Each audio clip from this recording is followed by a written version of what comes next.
귀한 찬양 감사하고요. 성도들 다 함께 마음 모아 그 찬양의 선율에 우리 함께 올려준 줄로 믿습니다. 우리가 함께 애송하는, 잘 암송하고 사랑하는 성경 시편 23편 1절의 첫 구절은 이렇게 시작합니다. 여호와는 나의 목자시니 내게 부족함이 없으리로다. 여러분, 하루의 시작을 이 고백과 함께 할 수 있기를 바랍니다. 이 시작의 고백은 하루 인생만 책임져 주는 것이 아니지요. 여러분, 일생을, 영생의 자리까지 인도해 주시는 귀한 고백입니다. 우리가 하나님을 목자로 삼고 우리가 양으로 여긴다면 우리가 그분을 따르는 삶, 그것이 안전하고 풍성한 삶입니다. 그 안전하고 풍성한 삶을 시편 다윗은 노래했고요. 그러나 시편 23편의 마지막 구절은 이렇습니다. 내 평생의 선하심과 인자하심이 나를 따르리니. 여러분 잘 보십시오. 1절에서는 목자 되신 하나님을 양 되신 다윗이 따라가는 것처럼 보입니다. 그러나 그 시편 9절의 마지막 절은 여호와의 인자하심과 선하심이 나를 따르리니.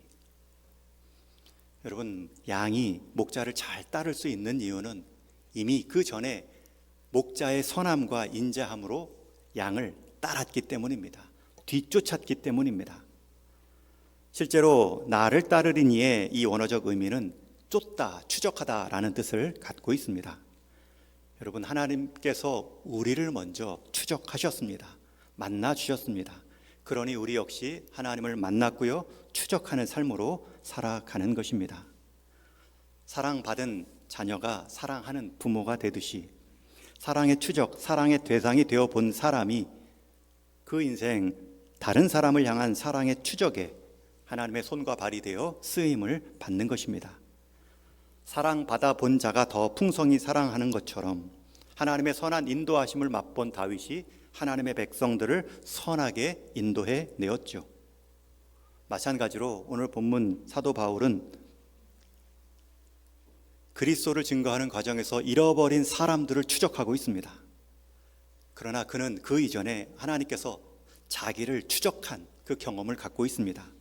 심지어 교회를 박해하러 갔던 다메섹 도상까지 나를 추적해서 나를 만나주신 그리스도의 사랑을 경험했습니다.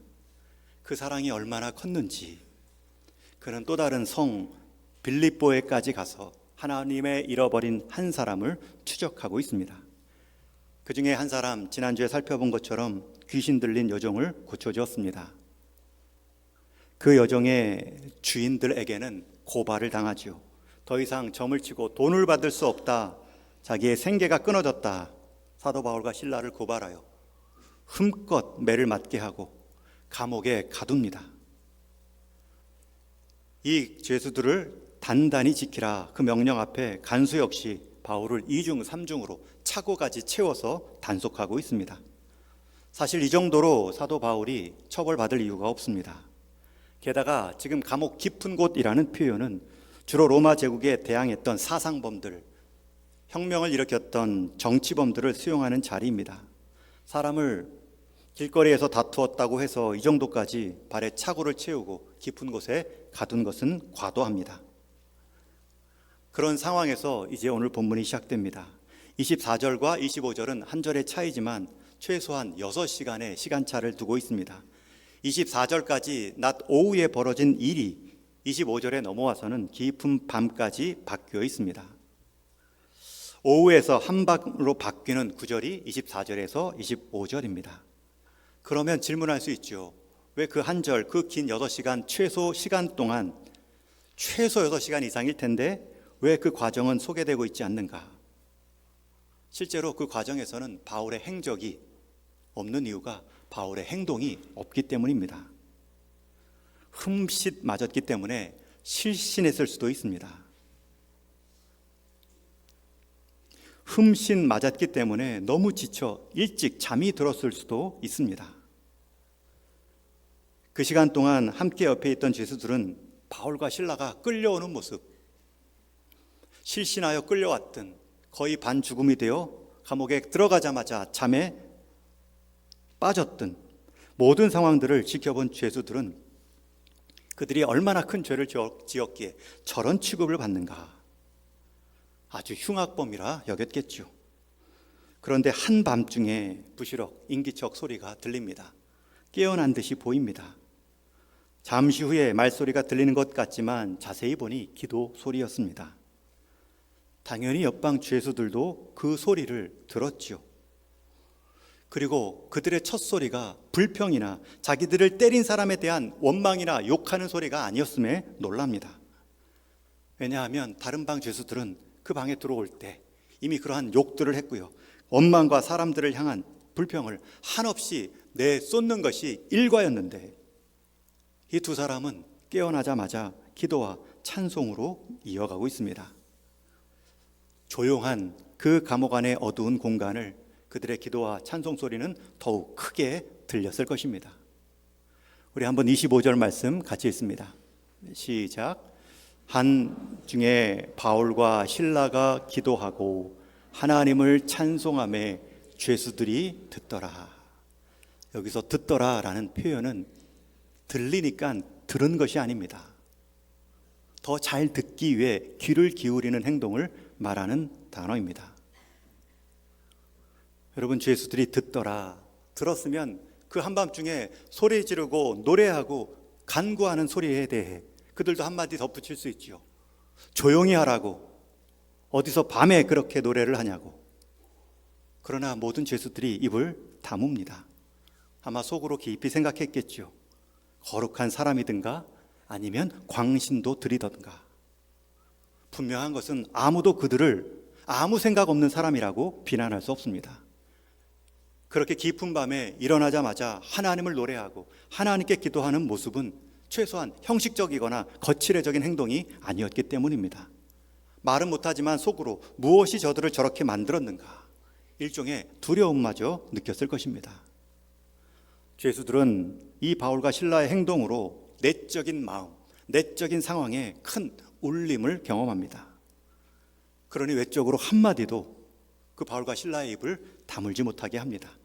그 순간 동시에 외적인 큰 지진도, 진동도 일어납니다.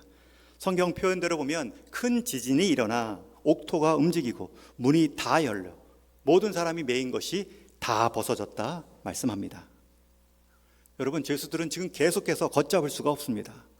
내적인 큰 울림뿐만 아니라 외적인 옥토의 흔들림까지, 그래서 그 옥문이 다 뒤틀어지고 문이 열리는 것을 경험하죠. 그런데 그 상황에서도, 그들이 그토록 원했을 옥문이 열린 상황에서도 다 도망하자라고 말하는 사람이 없습니다. 죄수들은 지금 영적인 두려움에 압도되고 있습니다. 사도행전 27장에 보면 사도 바울이 죄수의 신분, 똑같이 죄수의 신분으로 로마에 재판받으러 배를 타고 로마로 향할 때에 그 중간 지중해에서 유라굴로, 광풍이라는 뜻의 큰 태풍을 만납니다. 그때 그 배의 선장은 모든 짐을 버리고 자기가 경험할 수 있는, 자기가 뽑아낼 수 있는 모든 지혜로 리더하지만 결국 그 더 이상 행할 수 없는 그 폭풍의 위력 가운데 선장 자리를 바울에게 넘기죠. 바울은 그냥 지도자 역할을 합니다. 당신들의 생명을 이 풍랑이 뺏어가지 못한다. 들은 하나님의 말씀을 그대로 전합니다. 사람들이 다 숨죽인 채 사도 바울의 말을 따르죠. 마찬가지로 지금도 죄수의 신분, 감옥 안에 있는 또 다른 죄수들에게 사도 바울은 영적인 권세를 보여주고 있습니다. 여러분, 이 모든 일들의 시작이 어디입니까? 사도 바울이 실라가 함께 그 긴 밤에 일어나 찬송하며 기도했던 데에서 시작합니다.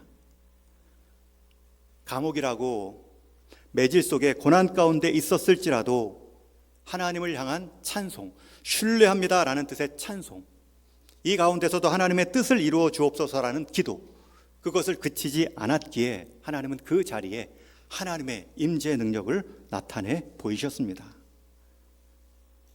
여러분들이 지금 감옥 같은 제한된 고난 속에 있으신지요? 나를 옴짝달싹 못하게 하는 차고 같은 내게 어려운 문제가 있는지요? 여러분, 그것이 여러분들의 죄를 깨닫게 하시려는 하나님의 계획이 아니라면 여러분들은 믿음과 노래를 멈추지 않으셔야 됩니다. 세상은 우리의 노래를 듣고 우리의 찬송을 듣고 우리의 기도의 모습을 보며 영적인 두려움을 갖습니다. 최소한 거칠의 신앙은 아니다. 무언가 있다. 그 무엇이 광기인지 참된 신앙인지 모르지만 영적인 두려움을 줍니다. 감옥 안에서 드린 바울과 실라의 기도가 무엇이었을까요? 최소한 하나님이 감옥에서 좀 나가게 해주세요. 제가 행한 것에 비해서 매질과 감옥이 무슨 말입니까? 여러분, 그런 기도를 드렸다면 그 주변의 죄수들이 입을 막았을 것입니다. 왜냐하면 자기들도 다 그런 불평을 했거든요. 방법은 다르지만 내가 여기 있을 사람이 아닙니다. 제가 왜 감옥 안에 이렇게 묶여야 됩니까? 오히려 사도 바울은 이렇게 기도했겠죠. 하나님, 이 감옥 안에서 제 맞은 몸을 갖고 제 착고가 메인 이 발을 통하여 이루실 일이 있다면 하나님 이루어 주옵소서. 차원이 다른 말로 그들의 입을 막고 있습니다. 저는 하나님을 신뢰합니다. 이 상황에서도 하나님의 뜻을 믿고 기도합니다. 여러분, 그들이 들었던 기도의 가사, 기도의 내용, 찬양의 가사일 것입니다. 그 결과, 그 기도를 들으시고 그 찬양을 받으신 하나님께서 죄수들의 마음의 문을 열고 또 그들의 그 찬송 소리로 하나님은 옥문도 여시는 큰 지진을 일으켜 내셨습니다. 여러분, 우리가 여기서 교훈 얻습니다. 다시 한번 여러분들의 삶을 묻고 있는 착고는 무엇이고 나를 가두고 있는 감옥이 무엇입니까? 더욱이 그런 문제들이 나를 죄로 가지 않게 하시려는 하나님의 채찍이 아니라면 여러분 계속 노래하셔야 됩니다. 하나님, 이 상황에서도 하나님을 신뢰합니다. 이 상황에서도 이루실 하나님의 뜻을 이루어 주옵소서. 반드시 그 일을 통해 이루실 하나님의 원대한 계획이 이루어지는 것을 보게 됩니다. 내 삶 전체가 감옥 같고 내가 하는 일마다 나를 묶어버리는 착고같이 여겨지는 최악의 상황에서도 하나님께 기도하시고 하나님을 향한 신뢰의 노래를 멈추지 않는 우리 성도 되시기를 주님의 이름으로 축원합니다. 여러분, 그 후에 일어난 일들이 무엇입니까? 우리의 상상을 넘어선 하나님의 능력을 가져오는 하나님의 진동을 일으키는 사건들입니다. 여러분, 어려울 때, 어려운 시기에서는 승자의 간증은 별 힘이 없습니다. 여러분, 죄수들을 움직이는 간증은 그 죄수 같은 상황에서 나 이제 죄수 아니고 나 감옥 밖에 나간다라는 간증이 아니죠. 나는 같은 죄수의 자리, 같은 감옥 안에서도 나는 불평하지 않고 나는 하나님을 신뢰한다. 여러분, 대부분의 간증의 끝은 성공담으로 끝나지요. 믿음을 지켰으니 1등했고 성공했고 역전했다. 그러나 그러한 승자의 간증의 유효기간은 다시 넘어지면, 다시 실패하면 끝이 납니다. 정말 능력 있는 간증은 약자의 간증이 되어야 됩니다. 이 약한 상황에서도 하나님을 신뢰합니다. 이 감옥 안에서도 하나님을 찬송합니다. 차고에 차였을지언정 하나님의 일이 쓰임 받는 일에 제 몸을 드립니다. 여러분, 그때부터는 하나님이 일하십니다. 여러분, 감옥 안에 있는 사람이 위로받는 게 감옥 밖의 사람의 간증이 아니죠. 여러분, 아픈 사람의 위로받는 게 아프지 않은 사람의 말이 위로받는 것이 아니죠. 같은 아픈, 아니 더 아픈 상황에서도 하나님을 신뢰하고 기도하는 모습으로 위로를 받습니다. 어려운 사람이 어렵지 않은 사람의 말로 위로받기보다는 더 어려운 상황에서도 하나님을 신뢰하는 그 태도 하나가 그에게 큰 위로로 다가옵니다. 우리 노회 시찰교회 숭인교회 김혜환 목사님이 계십니다. 우리 교회도 오셔서 헌신 예배 때 말씀을 전해 주셨죠. 우리 오륜교회에서 진행하는 다니엘 기도회라고 유튜브를 통해서 온라인 송출되어 함께 기도하고 찬양하고 또 간증 듣는 시간이 있는데, 그 온라인 기도에 참여한 교회일 뿐만 아니라 이 김효한 목사님이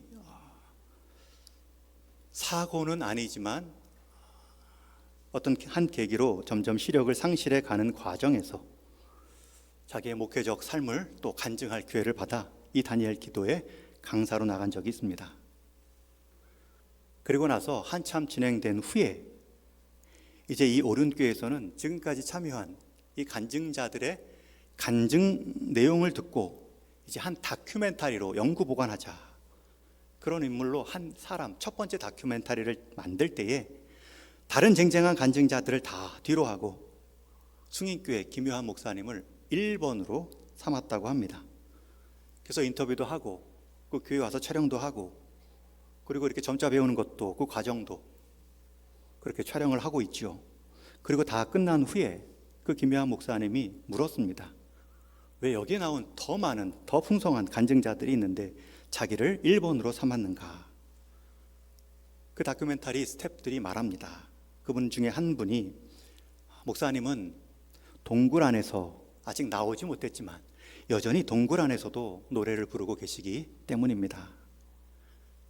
여러분, 승자의 간증은 목사님의 시력이 기적처럼 회복되고 다시 목회가 다시 기적적으로 일어나는 모습으로 대개는 끝이 나야 되죠. 그런데 목사님은 눈이 시력 회복되지 않았음에도 그래서 그 말씀 전할 때마다의 제목은 동굴 안에서의 노래입니다. 동굴 안에서의 노래를 불렀던 다윗처럼 목사님의 기도와 노래는 그치지 않은 것을 귀하게 봤습니다 라는 이야기를 들었습니다. 여러분, 우리의 믿음 때문에 우리 가정이 이렇게 행복합니다. 믿음 없어 힘들어하는 가정에게 별 위로가 되지 않겠죠. 귀한 말씀이고 귀한 모범입니다. 그러나 때로는 이런 어려움도 있습니다. 이런 해결할 수 없는 문제와 상황도 있습니다. 그러나 이 상황 가운데서도 하나님을 신뢰합니다. 어려움을 이겨난 후에 신뢰하는 것이 아니라 어려움 한복판에서도 하나님을 신뢰합니다. 어려움을 이겨난 사람의 간증은 감탄을 불러오지만 어려움 속에서도 끝내 하나님을 신뢰합니다 고백을 잃지 않는 사람을 향하여서는 감동이 일어납니다. 여러분, 사람은 감탄으로 바뀌지 않습니다. 감동으로 변화되는 것입니다. 감탄의 간증은 자칫 부럽다 정도로 끝날 수 있죠. 사탄의 시기심의 위험도 느낄 수 있습니다. 그러나 약자의 고백 가운데서도 하나님을 신뢰합니다. 이 상황 가운데서도 하나님의 뜻을 이루어 주옵소서 라는 그 믿음의 고백은 우리에게 감동을 일으키죠.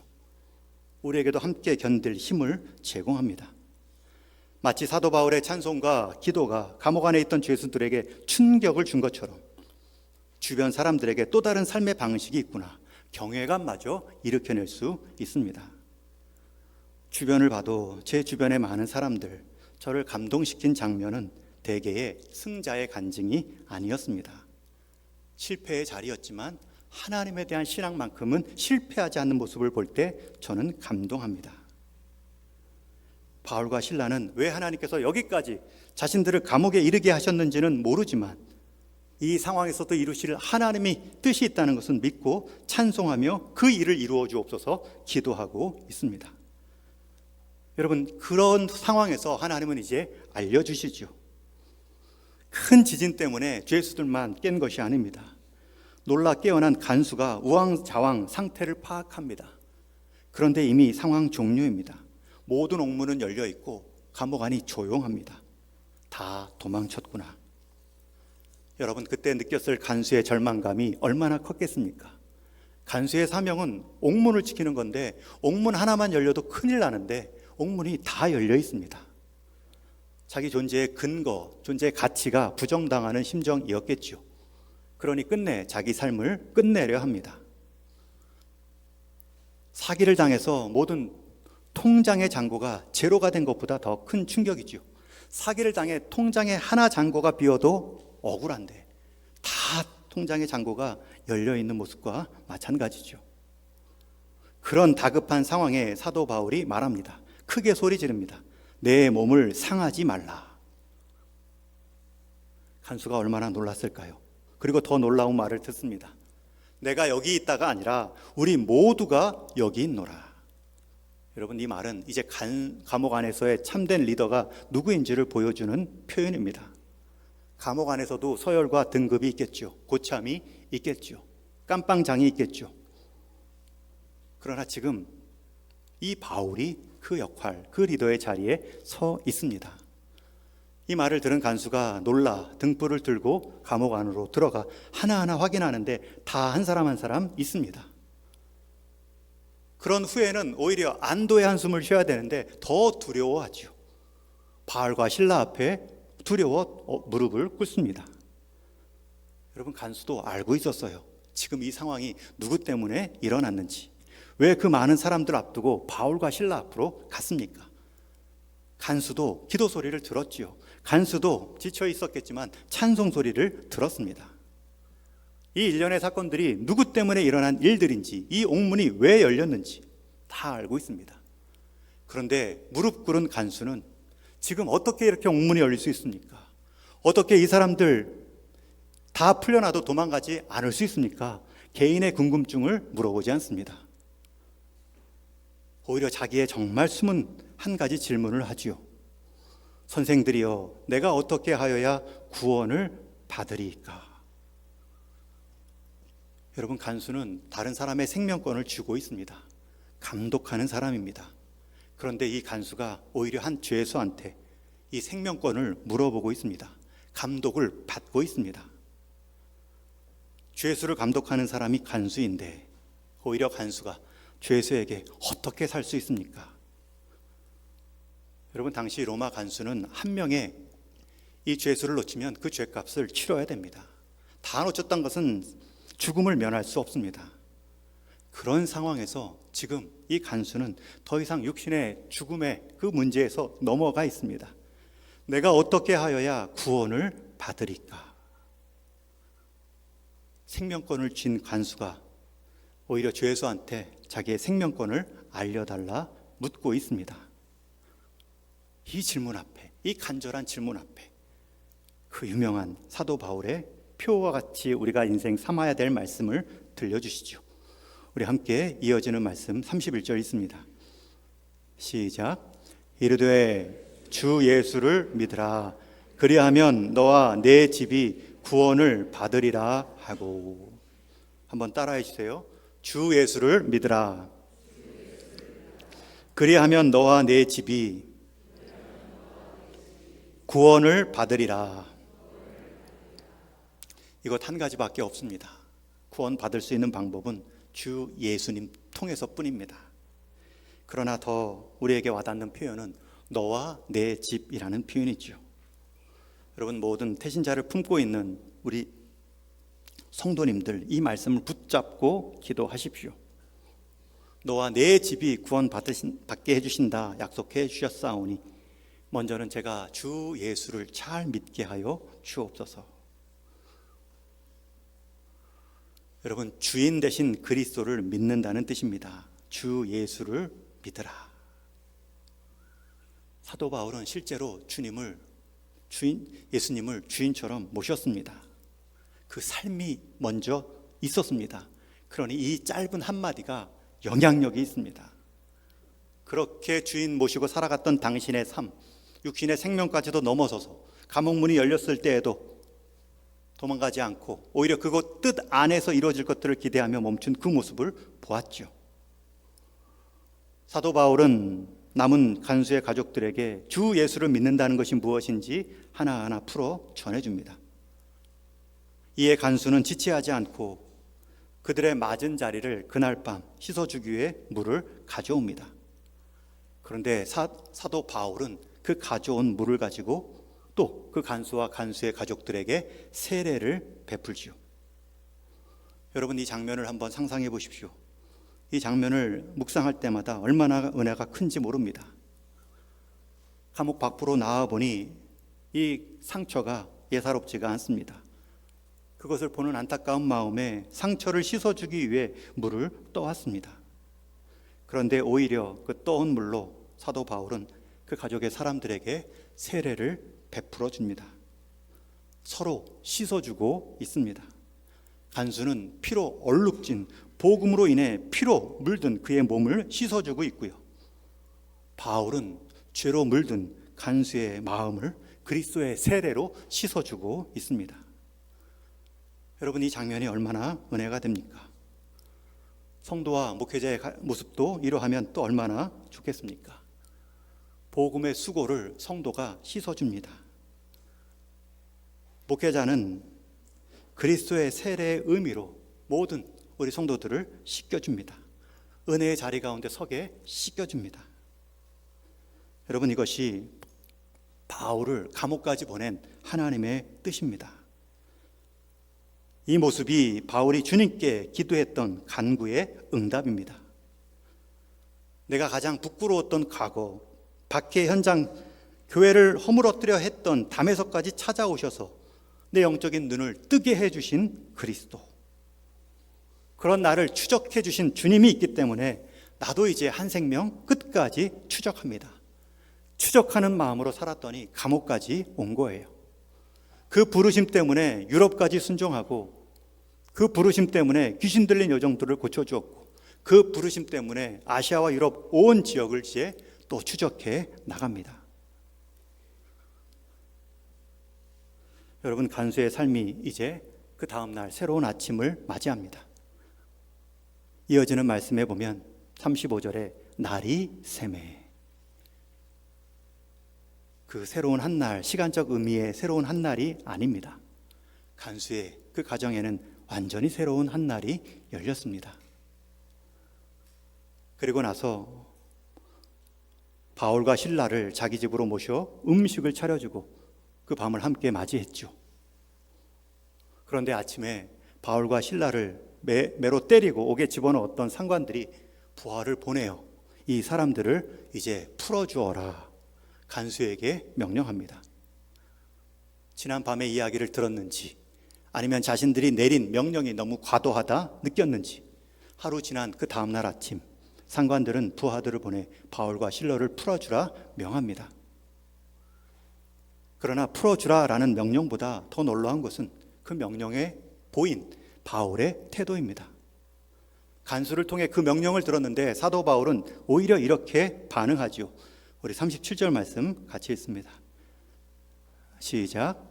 로마 사람인 우리를 죄도 정하지 아니하고 공중 앞에서 때리고 옥에 가두었다가 이제는 가만히 내보내고자 하느냐?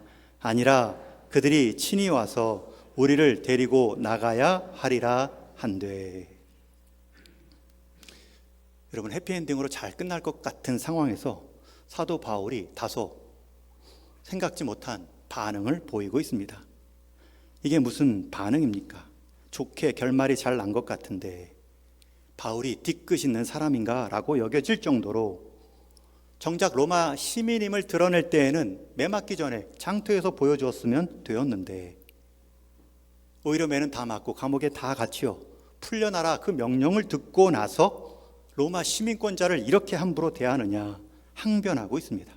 왜 이렇게 타이밍도 맞지 않는 로마 시민권자임을 말하고 있을까? 여러분, 그 힌트가 40절에 나오는데 또 한번 같이 읽습니다. 시작. 두 사람이 옥에서 나와 루디아 집에 들어가서 형제들을 만나보고 위로하고 가니라. 사도 바울이 감옥에서 나온 후에 간 집은 루디아의 집입니다. 빌립보 성에서 처음 복음을 듣고 그 은혜에 감격하여 자기 집을 개방하고 모임 장소로 여기며 자기의 사업 재력을 통해서 성도들을 세운 빌립보 성의 첫 교회라 말할 수 있는 루디아 집에 방문합니다.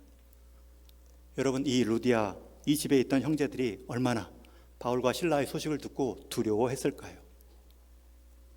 그들을 위로했을 뿐만 아니라 여러분, 또 그들 가운데 이 행한 일들에 대한 간증을 나눔으로 또 얼마나 힘을 얻었을까요? 여러분, 처음 방문한 곳을 보면 그가 시민권자를 굳이 말한 이유를 알 수 있죠. 빌립보 지역에 처음 복음이 들려지고 새순과도 같이 여린 교회 루디아 공동체를 보호하고자 오히려 자신의 이유 없이 매맞고 금방 감옥에서 나온 상황일지라도 로마 시민권자임을 보며 자기가 이후에 하는 행동들을 상관들에게 눈도장 찍고 있습니다. 당신이 재판도 없이 로마 시민권자인 나를 이렇게 댄 것을 내가 참겠다. 대신 내가 귀하게 여기는 이 교회 공동체를 당신도 참으라. 자기를 위해서는 로마 시민권을 아꼈던 사도 바울이 주님의 몸을 위해서는 아낌없이 사용하고 있죠. 여러분, 이것이 하나님께서 우리에게 주신 달란트의 목적입니다. 내게 있는 달란트가 건강이든 물질이든 지혜이든 재물이든 여러분, 나만을 위해 쓸 때에는 그것이 이 땅의 가치로 떨어집니다. 그러나 주님의 몸된 교회를 위해 그 가치를 드러낼 때 하나님은 그 가치를 통해 그 사람의 가치, 그 인생의 가치도 복을 더하시죠. 사도 바울은 이 빌립보 교회에만 관심이 있던 것이 아닙니다. 고린도 후서 11장에 보면 교회를 향해 당한 일들을 길게 써놓고 있습니다. 내가 수고를 넘치도록 했고 옥에 갇혔고 매도 수없이 맞고 여러 번 죽을 뻔했다. 유대인에게도 돌로 맞고 육체의 여러 위험도 강염하며 자지 못하고 줄이고 목마르고 굶고 춥고 헐벗었노라. 바울의 고생담을 들으면 이건 인간극장 수준이 아니라 세상에 이런 일이라는 프로에 나올 만한 어려움입니다. 그가 당할 수 있는 모든 육체적 한계 상황을 볼 수 있습니다. 그러나 사도 바울이 하는 정작 관심 있는 표현은 이어지는 28절입니다. 우리 한번 같이 고린도후서 11장 28절 읽습니다. 시작. 이 외에 일은 고사하고 아직도 날마다 내 속에 눌리는 일이 있으니 곧 모든 교회를 위하여 염려하는 것이라. 사도 바울의 염려는 자기 몸만이 아니었습니다. 오히려 주님의 몸, 교회를 더 염려합니다. 자신의 몸도 아프지만 주님의 몸인 교회가 아픈 것을 더 견디어 하기 힘듭니다. 그러니 장터에서 로마 시민권을 강조하여 복음을 변론할 때에는 군중 속에 숨어있는 그 누구 여린 한 사람이 시험당하지 않도록, 하늘 시민권을 놓치지 않도록 로마 시민권은 사용하지 않는데 반해 또 이제 자기의 몸 위에 안전을 경험할 때에는 그 로마 시민권을 사용하여 주님의 몸된 교회를 보호하고 있습니다. 이제는 우리가 살펴야 됩니다. 하나님이 우리에게 은혜와 함께 구원의 감격과 함께 주신 모든 삶의 기회의 달란트는 우리 몸만을 위한 것이 아닙니다. 주님의 몸, 주님의 사역, 주님의 흐름의 방향 가운데 하나님은 우리에게 주신 달란트입니다. 여러분, 함께 부름받은 성도들, 귀하게 여기는 것이 주님을 귀하게 여기는 행동의 시작입니다. 여러분, 주님께 받은 사랑이 있지 않습니까? 그 사랑 때문에 함께 부름받은 주님의 몸된 교회를 사랑하는 것입니다. 왜 나는 주님의 몸된 교회를 사랑하지 못할까? 그 고민보다 내가 주님께 받은 사랑이 얼마나 큰지, 내가 왜 그것을 못 느끼는지 그 고민을 먼저 하셔야 됩니다. 이제 말씀을 맺습니다. 오늘 말씀의 제목은 크게 기쁜 날입니다. 오늘 말씀 34절에 보면 간수가 바울과 실라에게 세례를 받고 기쁨으로 음식을 차려주며 함께 교제할 때 그 집안이 크게 기뻐했더라라는 표현이 나옵니다. 여러분, 기쁜 것도 좋은데 크게 기뻐했더라. 여러분, 우리가 크게 기뻐할 수 있는 이유, 그리고 우리가 항상 기뻐할 수 있는 이유, 그것은 절대 사람의 어떠함에서, 이 땅의 어떠한 반응에서 나오는 것이 아닙니다. 오히려 사람과 이 땅 안에서의 어떠함은 항상 문제이고 아픔이고 서운함이 있는 대상입니다. 그러나 하나님은 그 땅의 사람들을 통하여 여전히 일하신다. 결국 성도와 교회를 온전함으로 이끌어 가시는 하나님이 계시다. 여러분, 사도 바울이 그 말 하지 않았을까요? 간수에게 오늘 당신을 만나려고 내가 이 감옥까지 왔군요. 우리가 섬세한 그 인도하심을 볼 수 있는 눈이 있다면 우리는 크게 기뻐할 수 있습니다. 항상 기뻐할 수 있습니다. 왜냐하면 하나님의 일은 사람의 상황 가운데, 사람의 대상 가운데 막힘이 없기 때문입니다. 한 생명의 변화를 우리가 크게 기뻐할 수 있다면 우리는 주님 앞에 서는 그날까지 항상 크게 기뻐할 수 있습니다. 저는 11월 3일 함께한 생명, 우리 태신자 초청 예배의 날이 우리 동인 성도 모두가 크게 기뻐할 수 있는 한 날이 되기를 주님의 이름으로 축원합니다. 여러분이 기도하고 태신자 적어 작정하여 섬기고 감옥에 갇히고 착고에 끌려가고 억울한 누명을 당한다 할지라도 그 안에서 하나님을 신뢰합니다. 이 상황을 통해서 이루실 일을 주옵소서. 그 태도를 보이면 영적인 감화를 일으키고 복음을 전하지 않는다 해도 간수가 먼저 무릎 꿇고 나오는 그 상황 가운데 세례를 베푸는 역사가 있을 줄로 믿습니다. 여러분이 먼저 잘 믿으십시오. 여러분이 먼저 주 예수를 그리스도로 믿고 있는 신앙을 회복해 가십시오. 그 과정 가운데 하나님이 하나님의 일을 이루시고 우리에게 영적인 권세를 주어 이 땅 가운데 또 다른 삶의 방향이 있다는 것을 보여주는 우리 동인의 성도 되기를 주님의 이름으로 축원합니다.